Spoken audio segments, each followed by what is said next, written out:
All right. Thanks everyone for joining. We're going to give everyone a couple of minutes and then go ahead and get started. But we appreciate you being here on this Friday. We already got a bit of a quorum. If folks are waiting while we give everyone a second, I think chat should be enabled. Go ahead and put some information about who you are, your background. We'd love to connect with everybody, where you're calling in from. Go ahead and put that in the chat. And I think we're at a bit of a quorum. I think we can go ahead and get started. All right. Well, good morning or good afternoon to everyone. Again, thank you so much for being here today. We're really excited to have a great group of folks to talk about this incredibly important topic. My name is Molly McInerney, and I'm a marketing manager at Embold Research. We're thrilled to be joined today by our friends at the premier clean tech and renewable PR firm, Tigercomm. Today, we'll be discussing recent research Embold Research and Tigercomm conducted that explored rural Americans' perspectives on clean energy development and the challenges and opportunities for clean energy development in rural communities. So we can move to the next slide. For today's presentation, we're going to begin with some background information on the current state of clean energy development. Tigercomm's president, Mike Casey, and director of community engagement, Ayelet Hines, will share more about the challenges renewable energy developers are facing. Then our head of Embold Research, Robin Pressman, and analyst Trenton Marlar will walk through the results of recent polling of rural Americans on their attitudes towards clean energy. After that, we have a panel discussion on this research with the Tigercomm and Embold Research team, and we'll end with answering questions from the audience. So throughout this presentation, if you have any questions you'd like answered related to what the panelists are discussing, please put them in the Q&A button at the middle bottom of your screen. If you have any technical questions, you can leave them in the chat. And yes, this webinar is being recorded, and we'll be sharing the recording and this slide presentation after the call. So without further ado, I'm going to pass it off to the amazing team at Tigercomm to kick this off. Thanks so much. So hi, my name is Mike Casey. I'm president and founder of Tigercomm, and my colleague Ayelet Hines is our director of community engagement, who also is a professor at Johns Hopkins who teaches influence mapping as a side hustle. So we're very lucky to have her. And what you're going to hear today basically came from an interest in understanding what do renewable energy developers find in their experiences in communities. And I think more importantly, our friends in Embold did a really good job at looking at how do rural Americans see renewable energy and renewable energy developers. So it's kind of a nice companion look across the table, if you will. Can I go to the next slide? So I'm going to just take you through 10 takeaways that Ayelet heard when she spent 5 months this summer talking to 26 developers at 18 different companies. I'm going to go very quickly through these because really the poll, I think, is what most of you came here for. But essentially, the big thing is that permitting is, of the 9 barriers to the clean energy transition, really without peer in terms of its ability to kill the transition. If we cannot build renewable energy in rural America, we're not going to get very much in terms of pollution reduction potential that's enabled by the IRA. Next slide. Here's perhaps the first of 2 big takeaways of the 10 that I'm going to give you, is that in general, renewable energy projects get in trouble in a pattern. That's because there's 4 types of people in a rural community that's considering a renewable energy farm. There are people who are going to get a check because the project's going to get built on their land. There are people who will get money because they're going to rent or sell equipment to the developer. There are people who work at or run institutions that will benefit from the wind or solar farms tax revenue once it gets running. And the fourth is there are people who just have to look at it, they're neighbors. And what's pretty reliably happening is that people in category 4 are learning about the conversations developers are having with category 1. They're not being proactively formally approached or engaged, and their concerns about the impact on quality of life are ending up several months later with about 50 of them concerned, no votes in a room in front of a county commission, with a handful of people who really want the project to go forward because it's going to be built on their land. And I think right now it's pretty surprising we're really getting anything built, because if you're a county commissioner, why would you side with 3 over 50? Right. So it's I think we're looking at a situation that's unfolding and not in a good way right now. Go to the next slide, please. I think one big thing is that there are really no arguments that renewable energy developers here predominating the concerns of locals. But what is abundantly clear is that the industry, which has a lot of engineers in it, is responding with fact sheets to emotionally and preemptively offered concerns. And a lot of times whoever goes first and defines something will kind of set the tones of the debate, and that's happening pretty reliably in these communities. Can we go to the next one?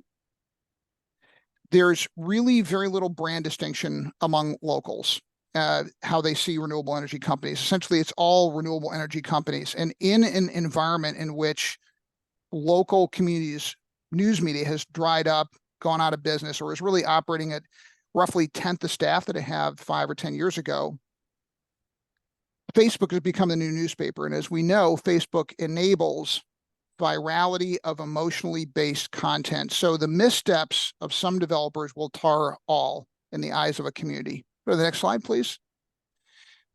I think the other thing that we're seeing is within the renewable energy industry, there's a reluctance to see the growing campaigning element that's really become part of how one has to engage a community in a conversation about whether or not it wants to host a renewable energy farm. There's a lot of reasons for that, but essentially this is a very technical industry that is just wants to solve problems, and it hasn't had the time to really mature the way it engages groups of people in public conversations.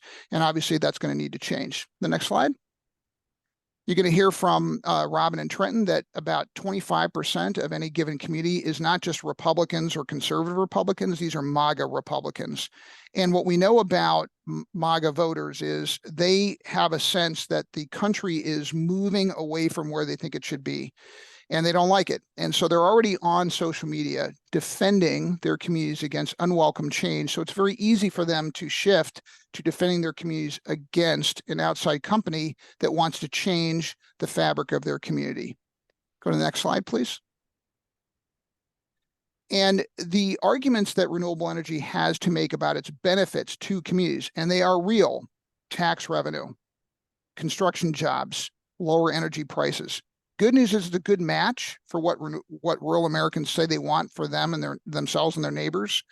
But the way the industry is making those arguments is just not breaking through. And there's a significant part of that that can be attributed to the lack of culturally credible messengers. We know that from the Republican Accountability Project's research into Trump voter attitudes in 16, 20, and 22, that the more legal trouble Trump gets in, the tighter the information screens that are being erected by these voters, who they'll hear from and who they're going to who they'll listen to, watch, and read.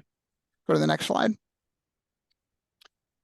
There are some elements of development, the way it's been done, that actually are enabling NIMBYs to beat projects. And this is a lot to unpack here, but suffice to say that the way that development has been done is kind of traditional. It came down from the oil and gas industry and the real estate industry. Renewable energy developers have picked those practices up, adopted them somewhat, but they have not really adopted them nearly to the extent to accommodate the growing demand to publicly case make on a proactive basis. Go to the next slide. And the 2 final points here is that community engagement programs were really sized on the assumption of a low friction permitting environment that no longer exists. So you have companies in the industry that have like one person who's doing community engagement for 10 or 15 projects, which really isn't community engagement. It's more like fire jumping. So it's very, very difficult to do. And the industry, I think, is starting to realize that it needs to course correct and really grow its ability to engage communities in a proactive conversation about the economic future that they might be able to enable. Number 10, next. And the last is this, that though the industry has widely recognized for the last couple of years, this is a growing cost, only one company that we know of has actually taken the trouble to cost out what pushback costs it. So the bottom line is that right now you've got an industry that has a lot to offer rural America, and what it has to offer matches what rural Americans want. But the way it's making that case badly needs updating. And that's kind of why we are where we are right now with a growing number of projects that are being canceled. So with that, I'll turn it over to our friends in Embold. Thanks, Mike. I'm Robin Pressman. I'm the head of Embold Research. As some of you may know, Embold is the nonpartisan unit of change research, and we utilize the same cutting-edge proprietary methodology as change. At Embold, we have a growing body of work on issue advocacy, corporate government, and in a variety of other areas. And we have a deep bench of work we've been doing in renewable energy and climate sectors. Some of you may be familiar, as I mentioned, with our methodology that allows us to successfully poll in hard to reach communities such as rural areas and in ways that are accurate and affordable. We're really thrilled today to have the opportunity to share with you the results of this polling and the ongoing partnership we've had with Tigercomm as we've presented this to developers and others of interest in this area. We recognize that there's a growing problem that's being presented, and development of clean energy projects represents blocking the largest block to moving forward with a clean energy future. So we wanted to use this poll to understand some fundamental questions, including what are the challenges and the opportunities for rural America, and what are their perspectives on the future of rural America, looking more broadly at their community and perspectives on themselves, and how do they perceive their communities, and how do they think others perceive them? And while we hear a lot about the loudest voices in the room on opposition to renewable energy development, we wanted to really understand, where do people stand, who are open and who's movable, and finally to take a look, as Mike had mentioned, at culturally credible messengers and how we can best communicate in these communities. So I'm going to turn it over to Trenton now, our analyst, who's going to take us through the poll results. Thanks, Robin, for introducing the poll a little bit. Just to introduce myself, my name is Trenton Marlar, and I'm based out of the Denver area. I am a trained political scientist, and I've studied political attitudes and behaviors in countries around the world. My research in grad school mostly focused on the impact of geographic inequalities on individuals' perceptions of the government, and you'll see some of that research helped inform some of the themes we explored in this survey as well. As an analyst at Embold, I lead most of our projects relating to renewable and clean energy. I have conducted a variety of surveys on renewable energy, including broad nationwide surveys like this one, as well as surveys in rural communities and rural towns across the country to assess support for specific renewable energy projects. And all this experience in the renewable space has really helped inform the types of questions we wanted to explore here, and really honed what messages and other aspects we wanted to focus on. So we're excited to present the results. And to get things started, I think I wanted to outline some of the important logistical information about the survey. This survey was fielded in mid to late August, so the data are relatively fresh, and we had a sample size of over 2,600 rural residents nationwide. As Robin mentioned, we used our proprietary methodology of dynamic online sampling. So respondents were recruited to take the survey online, and after waiting, we had a margin of error of 2.1%. We do have the demographic breakdown available that we can walk through in the questions if anyone would like to see it, but in the interest of time, I'm going to move forward. An important consideration we had to think about when starting this project is how we want to define rural. Many of you who work in this space know that there are lots of different ways that people classify urban and rural, even across government agencies and across social science researchers. What we settled on for this surveys to have a two-pronged approach, where we use both a county level classification from the National Center for Health Statistics to first identify counties that are not just predominantly urban or almost entirely urban. And then from that, we used population density at the zip code level to identify zip codes within counties that we considered rural. And we validated this by asking survey respondents in the survey how they would identify their local community. And we see that 85% of our respondents said that they live in a small town or rural community. Only around 15% said something else, with most of those falling in suburban. And so we feel that by having individuals identifying these communities as small towns or rural, we really had validation that we were honing in on rural respondents and that they're objectively rural and also feel rural, which is an important distinction. To overview some of the key findings that we're going to dive into, first, we wanted to focus on some of the perceptions of rural America broadly before diving into views about renewable energy. And what we see is that rural communities are seen as lacking economic opportunities and affordable electricity. We'll also see an important dynamic that rural Americans are proud of their communities, but believe that others in the country, including politicians and elites, look down on rural America. Shifting to environmental attitudes, we found pleasantly surprised that a majority of rural Americans believe that climate change is happening and that more than a third think it poses a serious threat to their lives. So this is an important dynamic to support for renewables. That being said, there is some skepticism around renewables energy's ability to meet our needs, and many rural Americans believe we should rely on a mix of energy sources. But when it comes to projects in rural communities themselves, we see that support for both wind and solar projects outweighs the opposition. And looking at what types of messages would be most effective in building support for renewable energy projects in these communities, we find that kind of a security framing focusing on decreasing our foreign energy dependence and building a more diversified grid were some of the arguments that rose to the top. But when it comes to the concerns and things that renewable energy developers and other advocates need to address is many rural Americans are concerned about reliability and renewable energy consistently being able to meet energy needs. And finally, one of the areas where we need to see where there's opportunities for growth is that rural Americans are not currently convinced that renewable projects will bring economic benefits to their community. So this is an area that is key to address to continue to build support for this important issue. But to start, we wanted to have an examination of rural Americans' perceptions of their community. It's important to know the top issues in these communities as well as how rural Americans feel about the rest of the country and their communities more broadly, as this provides important context behind their attitudes towards projects in their community. So first, what we find is that around half of rural Americans believe that their communities are off on the wrong track.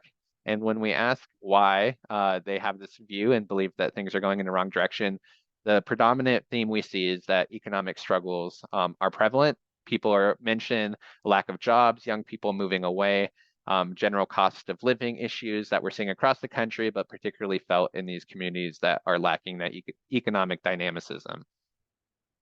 And we explored this further by asking individuals to evaluate different aspects of their community. And what we find is that there's rural America is broadly perceived as lacking economic opportunity. Only around 1/4 of respondents rated the availability of good jobs as excellent or good. And perceptions of the opportunities for young people are even worse, with nearly half of rural residents rating them as poor. In addition to job opportunities, we do see concerns about cost, particularly around the cost of energy, with nearly 80% of people rating the availability of low-cost energy as only fair or poor. And so overall, there's a strong sense that rural Americans are struggling with the cost of living. Despite the negative economic situation, we do see that rural Americans enjoy living in their communities. More than half of the respondents believe that the quality of life and the sense of community in these areas is excellent or good. In building on that, it's not only that these individuals enjoy living in these communities, but they are proud of their communities. We see that 70% of rural Americans agree that rural areas offer a better quality of life than other community types. We see a majority of people agreeing with the idea that rural America is the true America and that rural Americans work harder than other Americans. So while there's a strong sense of pride and community in rural America, we also see a predominant view that rural America is being looked down on and passed over by the rest of the country and to some extent exploited. We see that over 60% strongly agree that the national media and elites don't understand life in rural America. Similarly, we see a strong majority of people agree that people living in cities don't understand the problems rural Americans face and that politicians ignore rural Americans. And importantly, when we focus, when it comes to renewable energy companies working in these communities, we find that nearly 70% of respondents agreed with the sentiment that companies that operate in rural communities largely benefit at the expense of local residents. So putting this all together, we see, as we'll see later in the survey, these commonly shared attitudes are proving to be a really a large hurdle in the development of renewable energy projects in these communities. Rural residents lack trust in outsiders, and they often come with an expectation that their communities are going to get the short end of the stick. And this is something that renewable energy companies are going to have to overcome to get these projects sited and developed. With the current administration's emphasis on the energy transition, particularly with the IRA and many states adopting aggressive energy transition targets, we also wanted to gauge rural Americans' views of the country's energy transition more broadly. But first, because concern about climate change plays a key role in shaping attitudes towards renewable energy, we asked rural Americans whether they believe in climate change, and if so, how serious of a threat does it pose? And we find that a majority of rural Americans believe in climate change. Overall, we see 37% of rural Americans believe that climate change will pose a significant threat to their life. And so while these views aren't widely held, it's still important to note that this environmental impact and these arguments can be effective with a sizable swath of the population. When it comes to rural residents' perceptions of renewable energy's capabilities, we see that there's a lot of skepticism. A majority of people believe that renewable energy will never be able to meet 100% of our energy needs. And this skepticism feeds into views that the US should continue to rely on a mix of energy sources, particularly fossil fuel and renewable sources, sort of an all of the above approach. We see a solid majority, 57%, believe that we need to maintain a mix of energy sources, and only around 1 in 5 think that the US should phase out fossil fuels completely. So overall, there's this view that renewable energy can be a supplement to our energy system right now, but should not be the primary energy source. When we ask people what type of impact the country's energy transition will have on their community and whether it will have one at all, we see that nearly all rural Americans believe that there will be some impact on their community from the energy transition, but most Americans expect at least some negative impacts. So we see 41% expect both positive and negative impacts, a mixed impact, and another 41% expect a negative impact overall. Unfortunately, less than 1 in 5 rural Americans expect that the energy transition will have an overall positive impact. We had open-ended questions where we asked people why they anticipate both a positive and negative impact from the energy transition. And when we focus on negative impact, we see that many individuals express concern about job loss, particularly those who live in communities where the fossil fuel industry is a primary employer. Other concerns we see about those who anticipate a negative impact is concerns about cost and reliability of electricity. But those who anticipate a positive impact really do identify some of the key benefits that renewable energy projects can provide. The environmental benefits, and not just global benefits, but even benefits within their community, more reliable crop yields, preventing fires, and so on. And there are also some who anticipate positive economic impacts, more jobs, tax revenue, and such. Shift and focus on support for renewable energy projects, specifically in rural communities. We also, in this section, will focus on some of the concerns and perceived benefits that rural Americans have. So some positive news, given the sort of negative views of the energy transition overall, is that support for renewable energy projects, both wind and solar, outweighs the opposition. We asked this question in a variety of geographies, focusing first across the state, and then got more approximate, asking people if they would support a project in their local community and then on a property near theirs. And what we see is that support for solar is consistently higher than wind. But again, as I mentioned at the start, the support for both solar and wind does outweigh the opposition. And importantly, is strong support outweighs strong opposition. And so we do see that there is a firm foundation of support that developers can build on. That being said, the largest chunk of people lack strong attitudes one way or the other. It's around 40 to 50% of people either say they somewhat oppose, somewhat support, or are not sure about a project in their community or on a property near theirs.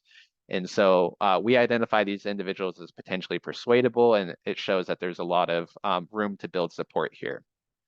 One thing we do see is we do see some NIMBY attitudes at work here, with support dropping as the project gets more proximate, both for solar and wind.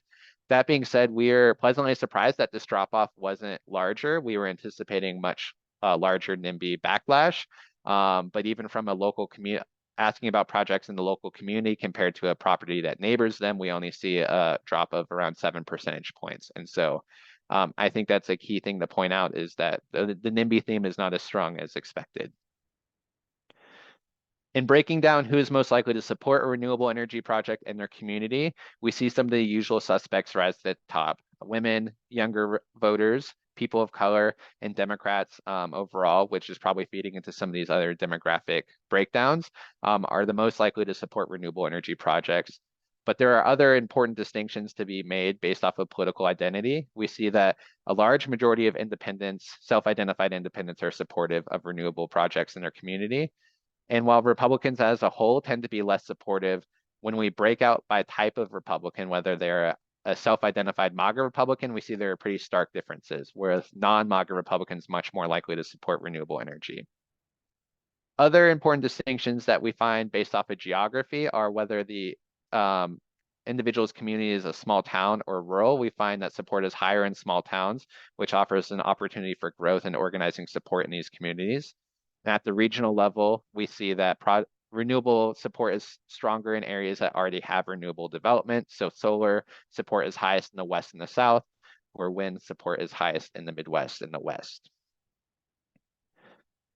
In thinking about how to further build support for renewable energy in these communities, it's important to first address the residents' top concerns. And the prevailing views we see is that, or prevailing concerns we see rather, is that renewable energy can't meet our needs consistently. This is the clear top concern, with 41% identifying this as a top 2 concern. And when you combine this with concerns about reliability relating to the weather, we can add another 23% who have that concern. Other concerns relate to this view that rural America has often been exploited by industries and other programs that were supposed to bring promise. So we see around 1/4 of people are concerned that the energy produced in their community will benefit others outside of their community. And another concern in these rural areas is the use of farmland and the competition between renewable energy and land use overall. One area that we think is important to also point out is that the misinformation about wind and solar being bad for people's health is not one of the top concerns. Only around 5% of individuals identify that as a top concern. And while this may be an argument that we can hear vocally made, it is not a widely held view, and it's not the primary concern that needs to be addressed by renewable companies. When it comes to considering the benefits that renewable energy projects can provide their community, we see that many rural residents are skeptical that their communities are going to benefit to the extent promised by renewable energy developers. So we see that more than 3 in 5 rural residents believe that renewable projects will not bring as many jobs as developers promise. And we also see again this theme that rural communities are being asked to host these projects and make sacrifices, but other communities are going to see most of the benefits. When we look at the bottom 3 rows and we ask about the potential economic benefits that could come to these communities, many rural Americans are skeptical or actually doubt that these benefits will come. And this is an important thing to point out, because these are some of the strongest arguments that renewable energy companies can make: that they will provide more jobs, that they're going to lower costs, that they are going to provide tax revenue to address infrastructure and other public needs. And so that's one area where there needs to be more growth and perhaps change in how we approach those issues. An important thing to point out with the bottom row when focusing on tax revenue is that around 1/4 of people are not sure that whether their communities would receive more tax revenue from renewable projects. And this is something to really focus on, as it's arguably the strongest argument that can be made. But if residents are not currently convinced that their communities are going to benefit economically, what type of arguments or messaging can help build support? What we find is that kind of security framing, focusing on reducing our foreign energy dependence and also diversifying our energy sources, are some of the arguments that are most broadly persuasive among rural residents. We do see just shy of 1/4 of respondents found the argument that renewable energy will improve their local air and water quality as a convincing argument. But again, to reiterate, the economic messages are not currently working. We see focusing on lowering utility bills, providing more tax revenue, and bringing jobs and economic development more broadly just wasn't seen as convincing. It is important to point out that over 1/3 of rural residents did not find any of these arguments persuasive. And so that's something to keep in mind, and humility that there's around 25 to 35% of people who are strongly opposed to these projects and are going to be hard to persuade. Finally, as Mike pointed out in his presentation, while there's lots of strong arguments that can be made in theory about how to build support for renewable energy, the key aspect is trying to find messengers who can deliver these arguments effectively. And what we find is that local farmers and ranchers, veterans, and business owners are the most trusted members of these communities, and they could prove to be effective messengers in building support. We also see nearly 2/3 of people having a lot or some trust in the information that comes from agriculture extension services. So this can be a group that maybe can provide some objective information and be viewed as neutral in building support. Unfortunately, renewable energy companies are not, the information from these companies is not trusted, and only people in state government and social media sites were trusted less.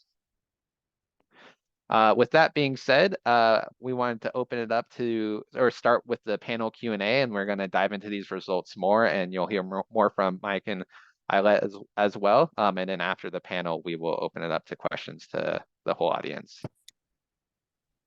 Thank you, Trenton. I think we can exit from the deck if you can. That was incredibly informative. There's a ton of information. We're excited to discuss it and get into it in a little bit more detail. First, I want to start with Eyelet and give you a chance to introduce yourself. And the first question that I have is, how did we get here? How did we get to this point? Thanks for your question, and thanks everyone for being here today. My name is Eyelet Hines. I'm the Director of Community Engagement at Tigercomm.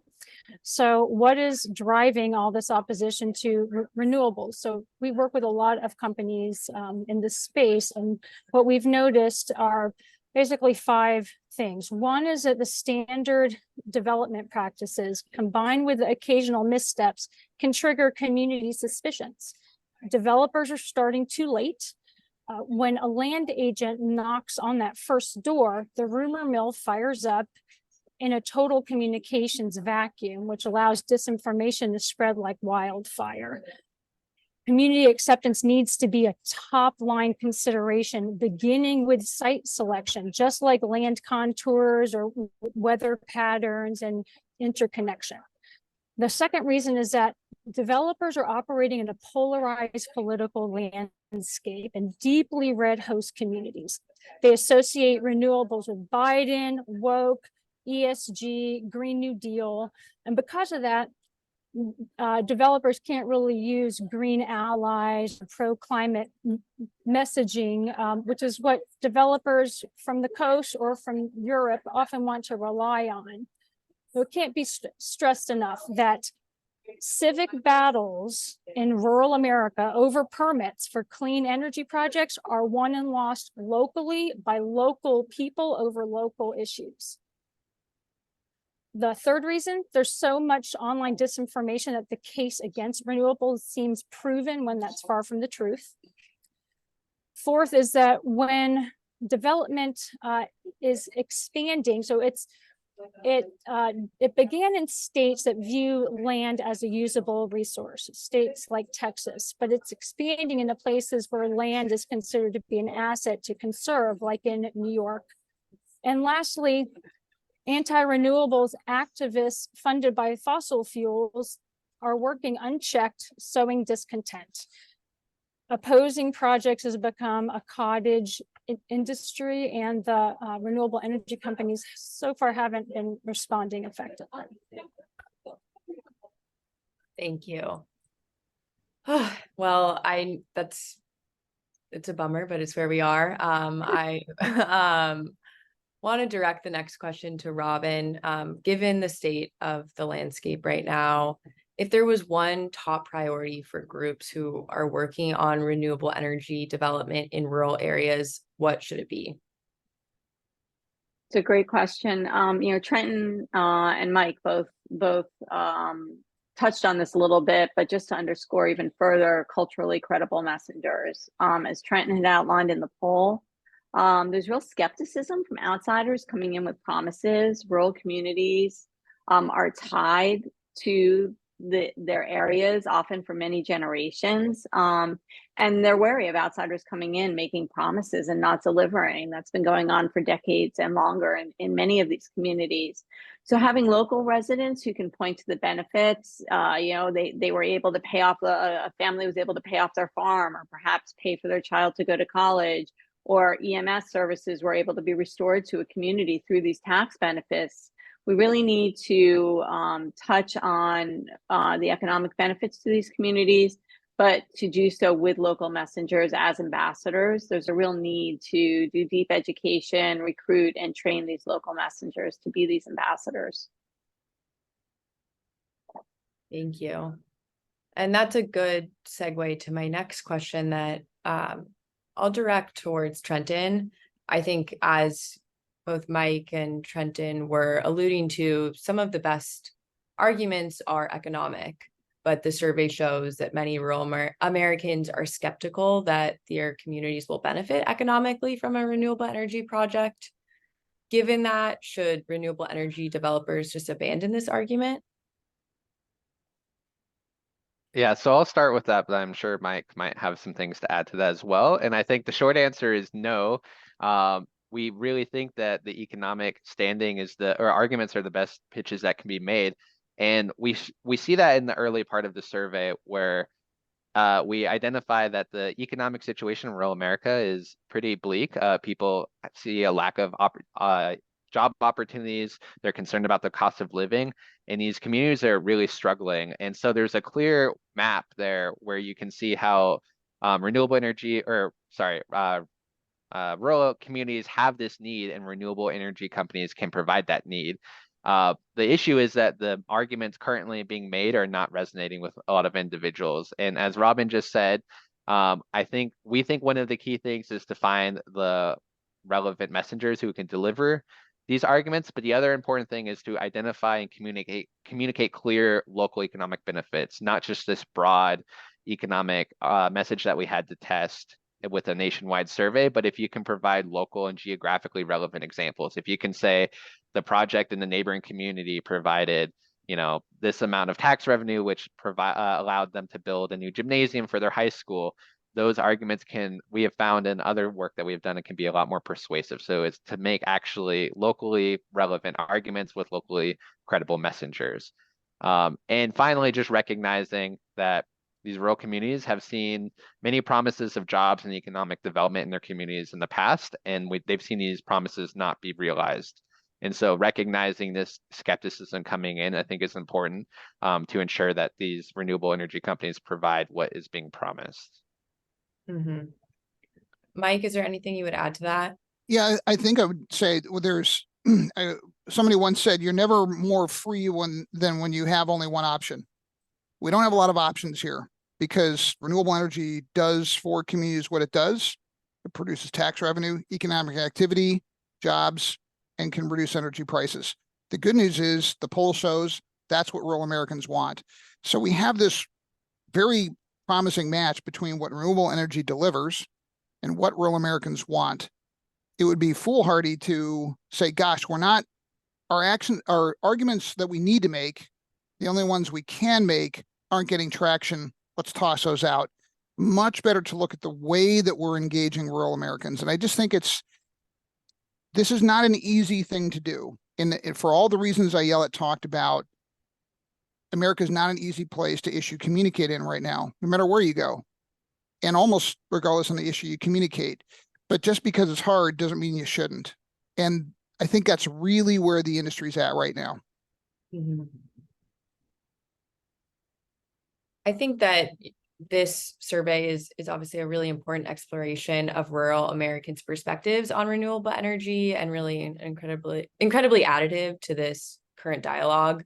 But there is still so much to learn. I would direct this to everybody here. What research needs to happen next? Or what would you recommend to a renewable energy developer in this space? What are some of the questions you still have open? I'll just go first. I think there's big question marks over the possibility, I think very strong possibility, there are significant regional differences in how these questions are answered.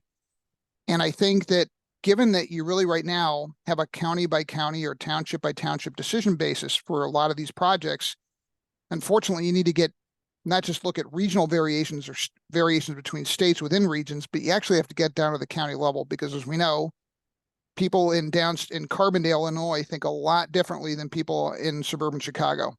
And I think that if we start off saying, we're going to communicate with rural Americans where they're at right now, we're not going to bring in our judgments or our views of their views. We're going to respect the fact that they are entitled to their views.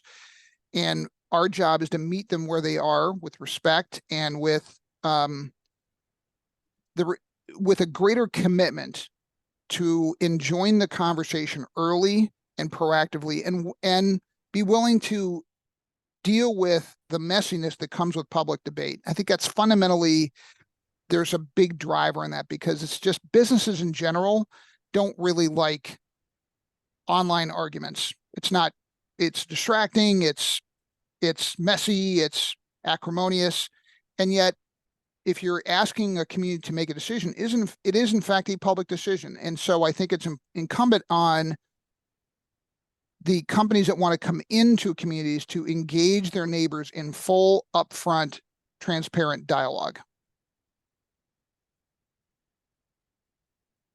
I would add on to what Mike said, and on the heels of this research, we're really looking at wanting to engage that dialogue and have that conversation with residents in rural communities.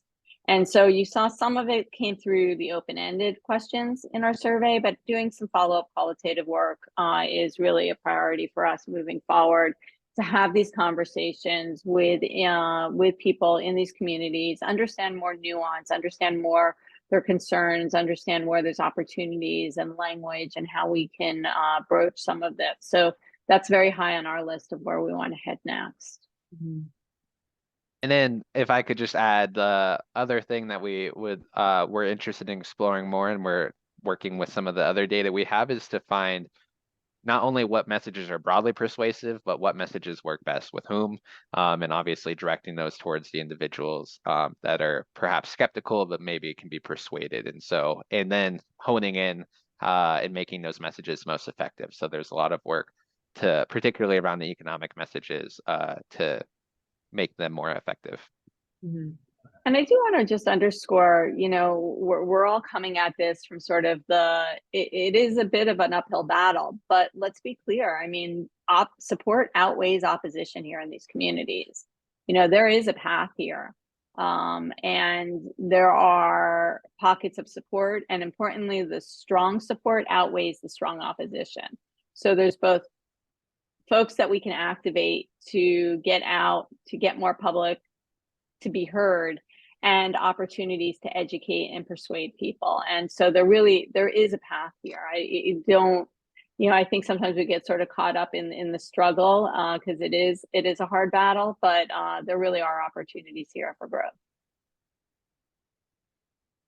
That's a great segue, Robin, to my next question, which was going to be, we've focused a lot on the challenges with clean energy development in rural communities, but I do think, to your point, there's a lot of bright spots here. I'm curious, and this is again to everybody on the panel, what research findings from this poll or from the conversations you had with developers, Ayala, make you optimistic for the future of America's clean energy transition? Oh, I'll answer that one. I believe this problem can be solved in 5 years with a fraction of the resources that it's costing the industry today.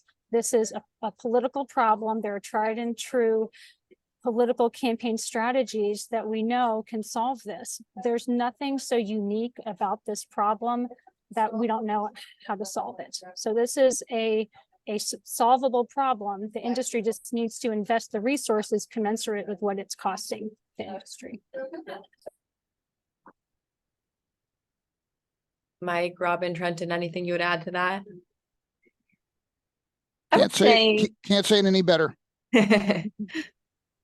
I would say, from the perspective of the polling and rural Americans, what I found surprising was the amount of recognition on that climate change is real and that it's causing a problem now. We saw even in some of the open ends, people talking about crops and how weather pattern changes and climate changes is impacting their livelihood. And I was surprised by that. I really wasn't expecting to see that quite at that level. And I think that, again, not necessarily as a leading message with a lot of these folks, but it does show that there is a growing concern and an underpinning of realization that we do need to start moving to a clean energy economy.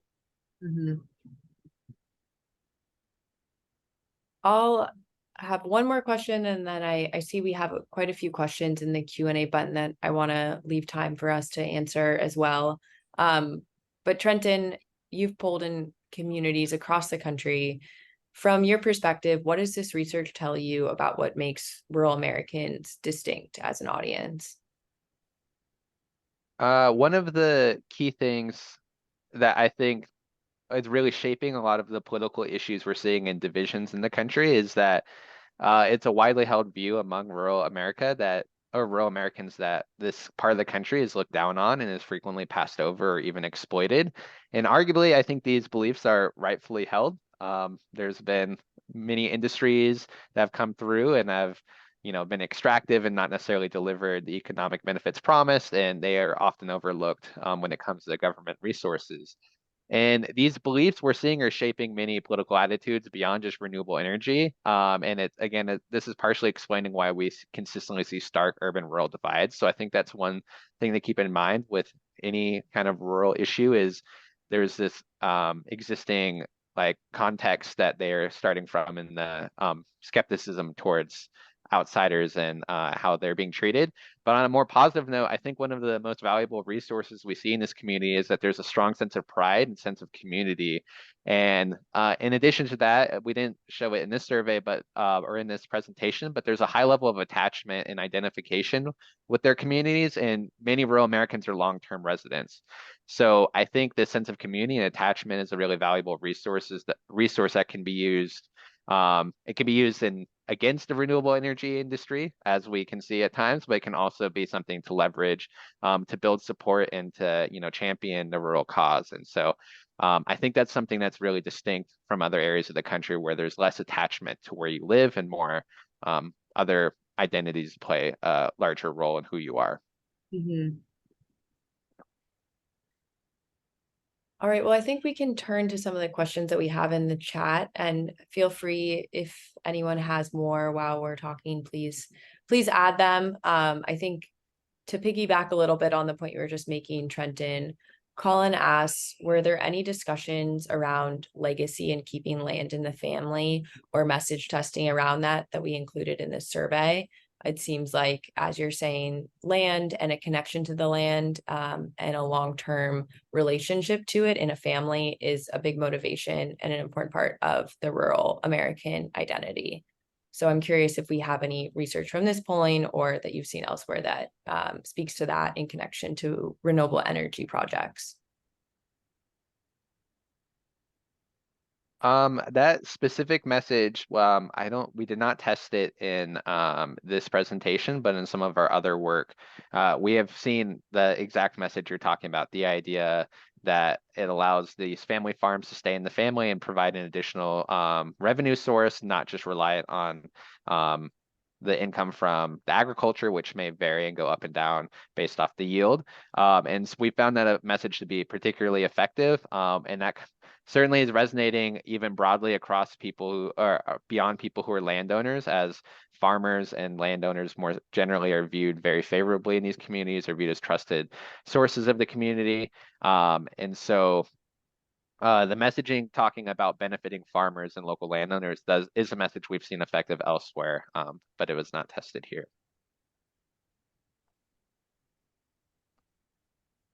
Anything folks would add to that? If not, I think one of the questions that we have here is about the opposition to these projects. And Bill says in some communities, fossil fuel interests have supported the local opposition. Any hints from your research on how to counteract that outside influence? I'd say, Ayala, it may be a good question for you and Mike to respond to.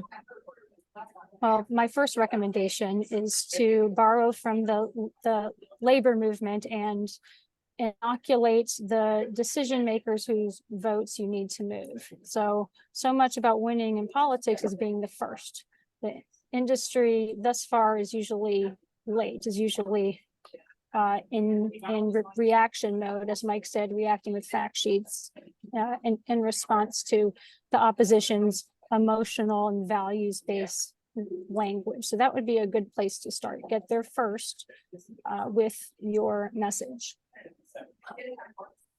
And I'll add, all campaigning is a race to define. And if you're going to wait for opposition to arise, and you're not going to play full out on Facebook, which is where older white boomers are predominantly where they're at having the conversation, you're basically tying your shoes together and expecting to win a race. It's just not going to go very well.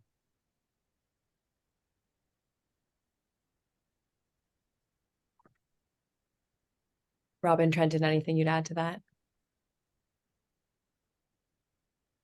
think All I would add is just that we do see some of the arguments that when often the misinformation or disinformation from the opposition, we do see some of that resonate in the open-ended responses.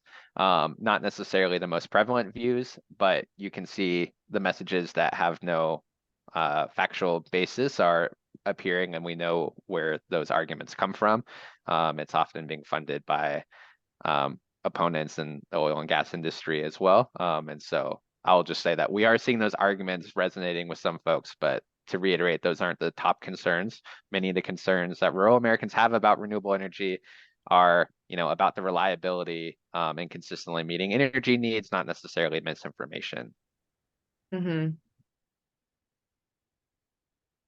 We had a question here from Sharon. Did you find more positive opinions about projects that have sheep or other agricultural uses incorporated on the projects or portions of the projects?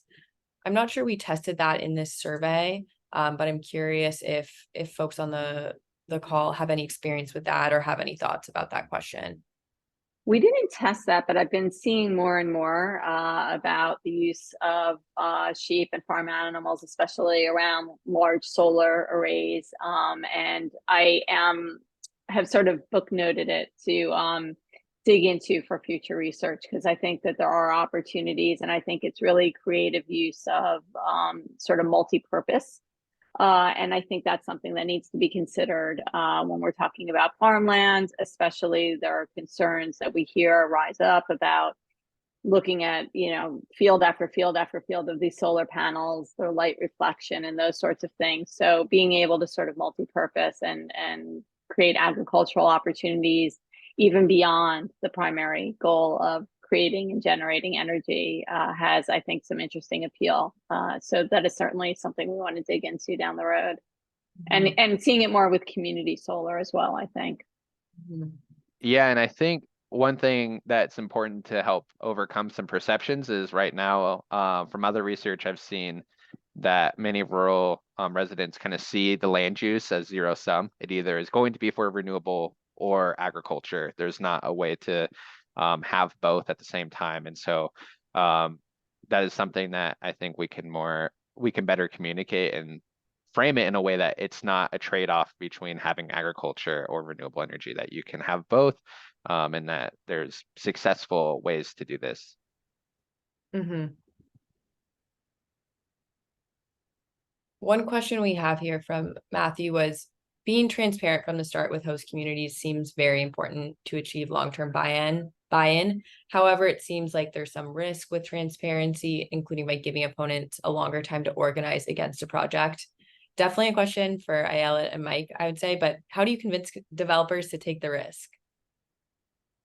Mike, you want to take that one? Yeah. We could unpack risk in a whole lot of ways. I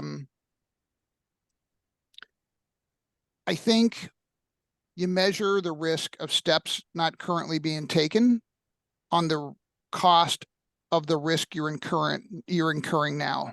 Mm-hmm. We've briefed 12 or 13 different major national developers so far. We haven't found anyone. very few, I think maybe like 2 people that actually are not thinking that this problem is getting to be very expensive and intolerably so. What their risk tolerance will be for new practices remains to be seen. But I think that's why we are advocating that companies really cost out. What do imperiled projects cost you? And if you can pencil that out, then you can decide, are we going to engage more fully and embrace the totality of the conversation, not just the parts that we're willing to just answer. Mhm. I think also it's a broader perspective. Mike, I'm gonna see this back to you because you do such a good job of this, but can you talk for a minute about your perspectives about ghosting communities and how developers can continue to engage communities, not just before, but during and after projects are built?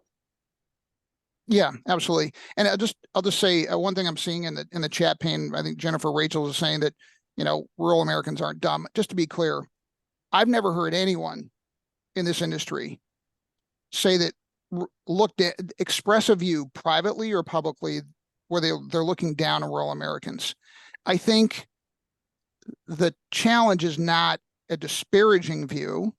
The challenge is that you have a technocratic industry that it hasn't made its peace with the needs of public communications. So I think that's kind of important for you to absorb. I've been in this industry now for 19 years, been looking at this problem for 12, haven't ever heard it, not a single time. So I think there's a little bit of you're tackling a straw man out in the middle of the field. The easiest place for this industry to start is to start engaging communities in projects that are already operating. Here's what we know. The Berkeley National Lab study from 2019 surveyed wind industry neighbors, so people who live within a 1.5 mile radius. People who live within a 1/2 mile radius of a wind turbine. That's less than the distance most of us walk our dogs at night. They have a 51% very positive or positive experience. On the inverse side, it's 24% have a very negative or negative experience. So I was in the Upper Peninsula of Michigan 2 years ago. I literally stood at the base of a wind turbine spinning. It was absolutely silent. But the gentleman who was a 3rd generation Garden, Michigan resident, Garden, Michigan has 209 people. That's its total count.